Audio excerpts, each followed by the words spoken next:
Qual foi a pergunta da Patrícia? Ela perguntou assim, ó, existe algo, uma demonstração, alguma evidência de que a mulher ela pode disparar mais a questão do sistema da amígdala, né? A questão do estresse, do estado de luta e fuga, né? Que a gente produz, ou o sistema nervoso simpático, ele seria mais ativado no caso da mulher do que o homem? Em outras palavras, a mulher teria uma tendência maior ao estresse do que o homem?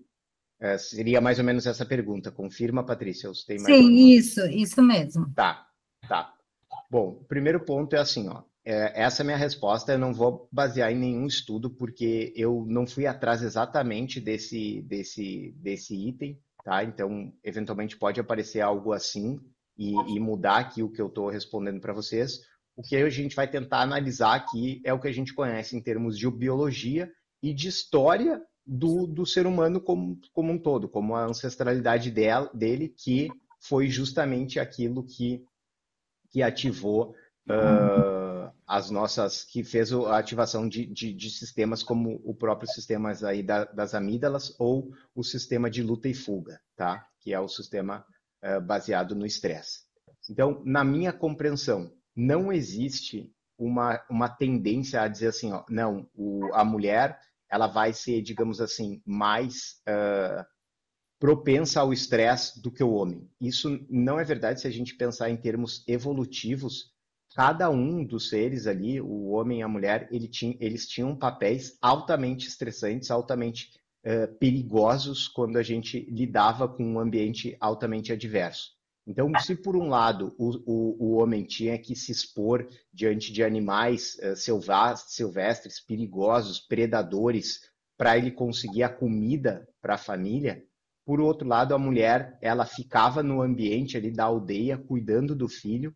Agora, um filho perdido seria algo que impactaria um estresse tão grande quanto se a pessoa fosse atacada ali por um predador ou se ela voltasse para o ambiente sem ter a comida. Então, no nível de importância dos papéis ali primordiais, primitivos que o ser humano tinha, que foi o que baseou a construção, não existe alguém que teria um papel mais importante. Então, eu não acredito que exista uma exacerbação assim no caso da mulher ter mais propensão ao estresse do que o homem.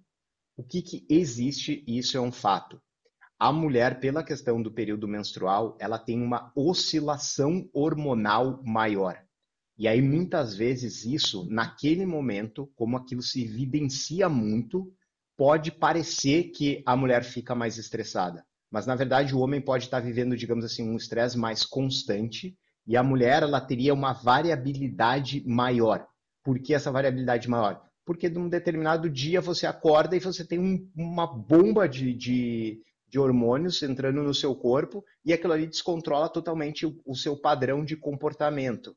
Então, a mulher tendo essa oscilação, como aquilo fica mais aparente, ele dá uma sensação de que, ah, não, a mulher é mais estressada, ou a mulher tende a se descontrolar mais. Só que é uma questão hormonal num determinado momento. Então, embora ela possa ter muitas vezes um pico maior, ela tem uma tendência também a uma recuperação maior e mais rápida, né? Uma volta mais rápida ao estado normal.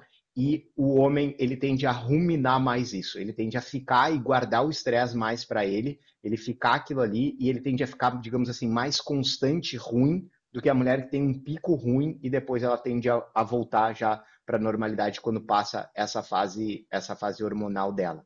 Então, com relação a essa pergunta, se eu tivesse que responder objetivamente, eu acho que não. Não existe uma propensão do homem ou da mulher de disparar mais a amígdala, de ter uma atividade. O que existe aqui? A questão da menstruação, né, desse ciclo, ele causa muita, muita mudança, isso é inegável, e o nosso comportamento ele é baseado numa situação hormonal, não tem como a gente negar isso. E aí, como isso fica muito aparente, dá essa sensação. Então, eu responderia dessa forma.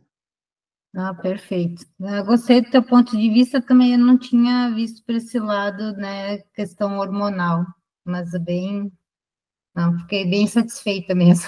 Sim, e isso aí tem muita influência, a gente não pode negar e a gente tem que aceitar, entendeu? Então, uma vez que isso vai acontecer, é inevitável. Para algumas mulheres tem mais efeito da questão da menstruação, outras menos, mas todas têm.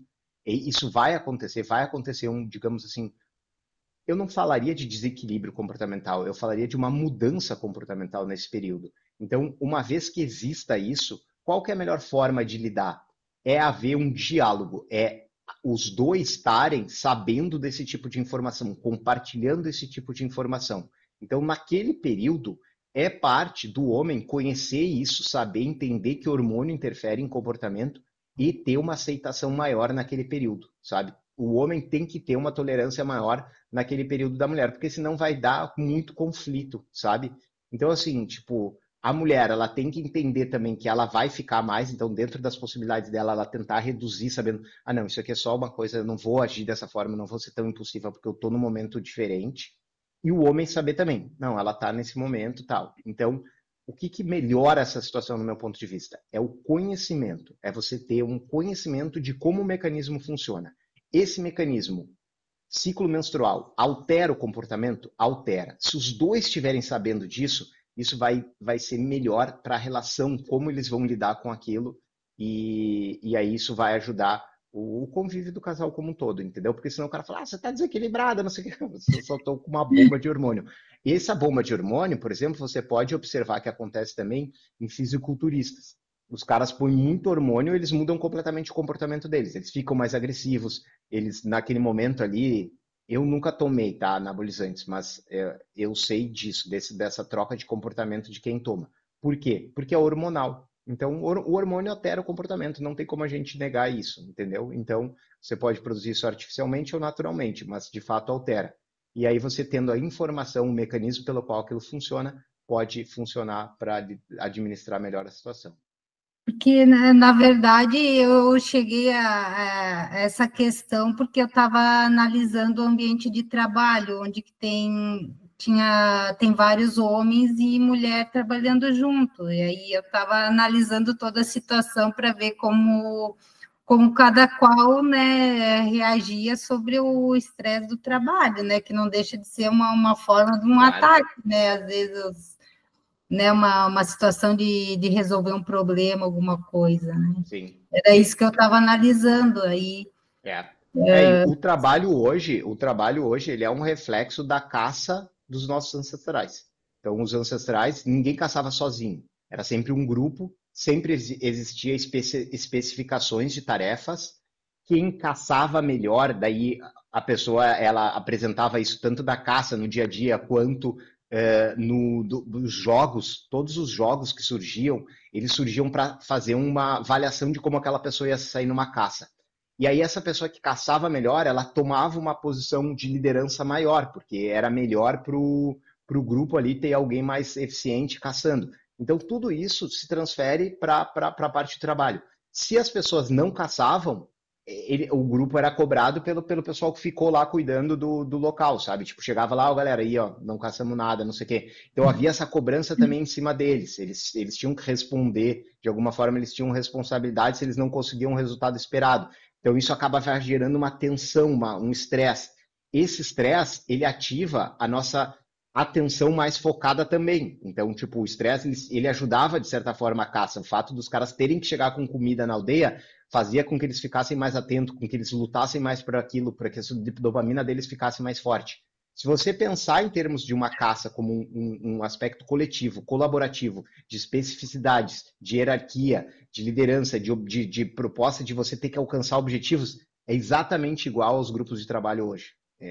Em termos No biológicos, caso, mecanismos. esse estresse funcionava como uma motivação para chegar com a caça, então. Lógico. Se os caras, não, vão lá dar uma volta, ver se vocês acham alguma coisa e volta aí. Eles iam lá tudo de boa, voltavam qualquer hora. Se o grupo saía para caçar e voltava e falasse, pô, galera, olha só, não consegui, mas vocês vão ter que passar fome hoje, existia uma pressão da comunidade em cima daqueles caras, entendeu? Existia uma pressão especialmente maior em cima do líder. Se o líder não estava correspondendo, ele poderia ser derrubado ali, entendeu? Então começa todo esse processo aí em cima da sobrevivência da tribo.